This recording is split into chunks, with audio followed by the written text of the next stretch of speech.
के छ गाइस ल के छ च्याटमा के चल्दैछ म यसो पढ्छु ल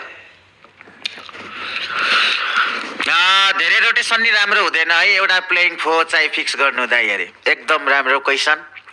जुटी मैले चाहिँ अब के सोचेको भन्दाखेरि हैन सायद मेरो पनि लास्टै हुन्छ होला यो पाली हैन त्यही भएर मैले आफ्नोबाट आफ्नो 100% दिइरहेको छु टिममा है के कसरी बेटर हुन सक्छ कसरी रिजल्ट राम्रो आउन सक्छ त्यो कुराहरू मैले सोचिरहेको छु तिमीहरूले बाहिरबाट गेम हेर्ने हो तर मैले भित्र सबैलाई फिल गरेको हुन्छु सबै कुराहरू के कस्तो भइरहेको छ प्लेयर कोही पनि फेरेल हुन आँटेको हैन 5 जनाको रोस्टर बनाएको हामीले निन्जा त्यसै पनि खेल्दैन थियो हैन अब हुन त अब रोस्टर त 6 जनाकै हो हैन तर निन्जा त्यसै पनि खेल्दैन नि त उता यतिकै गेम सेम एनालाइज गर्ने यताउति हामीलाई अब बुट क्याम्पमा यसो सपोर्ट गर्ने सबै कुराहरुमा उले अब के भइराछ कस्तो भइराछ उले हेर्नेहरु गर्छ नि त हैन तर पाँचवटा प्लेयर चाहिँ किन चाहियो भन्दाखेरि अब कहिलेकाहीँ को बिरामी होइदिन्छ कहिलेकाहीँ को डिमोटिभेट भइराको हुन्छ कहिलेकाहीँ के भइराको हुन्छ अब सोचेको चाहिँ अब सुरुमा चाहिँ हाम्रो अहिलेको जुन हाम्रो पुरानो अब हैदरामी आउन अगाडिको छ उनीहरु नै खेल्छ हैन तर अब गेम भनेको अप्स एन्ड डाउन भइराख्छ त्यो बेला चाहिँ हामीले हाम्रो हतियारलाई युज गर्ने भन्ने कुरा हो क्या अब हैटे भनेको हाम्रो अहिलेको लागि अब हतियार पर्सनली मलाई मन पर्ने खेलाडी हैन अनि खेल्न चाहिँ अब किन भन्दा यत्रो महिनादेखि उनीहरु 4 जना खेलिरहेछ हैन उनीहरु नै खेल्छ तर कहिलेकाहीँ गेम बिग्रिन्छ डिमोटिभेटेड अब प्लेयरहरु अब स्काई खतरा खेल्छ नो फियर खतरा खेल्छ स्लिपी खतरा छ जिगलको आइजिएलिङ अब सेन्टर खेलाउने आइजिएल भनेर ल्याइएको छ हैन म पनि त्यस्तो बुद्धु त छुइनँ होला कि अब केटाहरुलाई एक चान्स नदिकन कसैलाई निकाल्ने सिकाल्ने तर केटाहरुले कतिपय टुर्नामेन्ट स्क्रिम्समा चाहिँ अलिक केटाहरुले लाइटली लिएर खेलिरहेको हुन्छ कसैले ग्राइन्ड नगर्ने कसैले अब अर्कै तरिकाले खेल्ने कसैको अब जे गरेर खेले पनि हुन्छ लोकल टुर्नामेन्टमा कसैले अब हुन्छ नि त्यस्तो टाइपको प्लेयरहरुमा सोच आउँछ किनभने उनीहरुलाई रिप्लेस गर्नको लागि कोही पनि मान्छे छैन हाम्रो टिममा तर अब मान्छे आइसके पछाडी सबैजना एउटा अब अलिकति सिरियस भएर खेल्छ होला किनभने मेरो ठाउँै लेखाइदिन्छ भन्ने हुन्छ डर हाम्रो भनेको चाहिँ त्यस्तो फिफ्थ म्यान भन्ने चाहिँ हुँदैन हैन सबैले खेल्न पाउँछ सबैले चान्स पाउँछ चान्स पाउँदा देखाउनु पर्यो जो खेल्दाखेरि टिम राम्रो हुन्छ रिजल्ट जो खेल्दाखेरि राम्रो आउँछ त्यसले नै कन्टिन्यू गर्छ क्या त्यस्तो हो क्या केटा बुझ्यौ नि अरु केही त्यस्तो केही पनि हैन अब नेसेसरी थियो यो तपाईहरु त्यो कुराहरु सोच्नु पर्दैन त्यो सबै मैले सोचेर नै गरेको होला अब त्यतिकै टिमको बजेट बढाउनको लागि मलाई पनि कुनै रहर थिएन होला हैन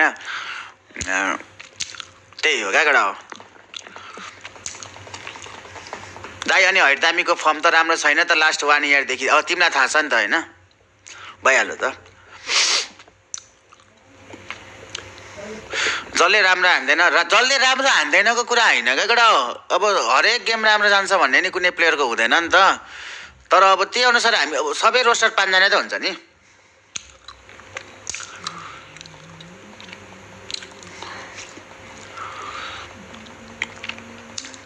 this might lead to downfall of her sport हामी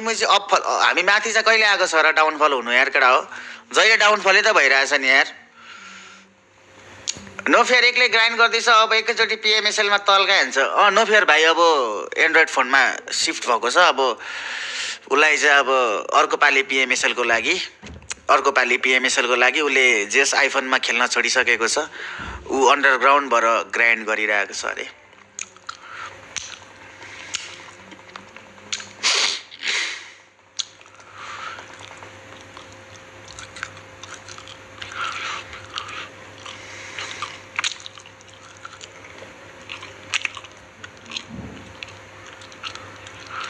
प्लेयरहरुमा पनि एउटा होस क्या केटा हो बुझ्नौ तिमीहरु भन्छौ नि च्याटमा स्काई दाइ खतरा हो नो फियर खतरा हो स्लिपी खतरा हो भन्छ नि त्यसले गर्दा पनि काई न काई केटाहरुलाई हल्का मनमा उचकुलता के भन्छ त्यसलाई उचुल भइराको हुन सक्छ क्या बुझ्नौ त्यस्तो भएपछि फेरि कति मान्छेहरु हैन मैले भन्न खोजेको सबैलाई त्यही हुन्छ मान्छेको ह्युमन नेचरै त्यही हो नि त त्यसले गर्दाखेरि भोलिको दिनमा भविष्यमा गेम बिग्रिन सक्छ त्यही भएर तिमीहरु जहिले पनि टिमले राम्रो जाँदाखेरि प्लेयरलाई कहिले पनि नभन क्या यो प्लेयरले यस्तो भनेर नभन क्या बुझ्नौ तिमीहरुले टक्क राम्रो गयो गेम टिमको भन्ने खालको कुरा गर्नुपर्छ बुझ्नौ त्यसले गर्दा नै बिग्रिन सक्छ क्या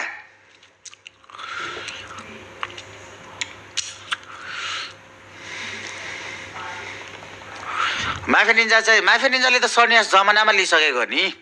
माफिया निन्जा त अब यत्तिकै हामीलाई अब माफिया निन्जा एउटा ओनर हो त। माफिया निन्जा इज ओनर केटा हो। अहिले प्लस तिमीहरू भन्छ नि नेसेसरी थियो थिएन भनेर, यो सबै प्लेयरहरूसँग डिस्कस गरेर नै सबैजनासँग बसेर नै कुरा गरेर नै चाहिन्छ एउटा भन्ने खालको कुरा भएर नै हामीले यो कदम उठाएको हो केटा हो।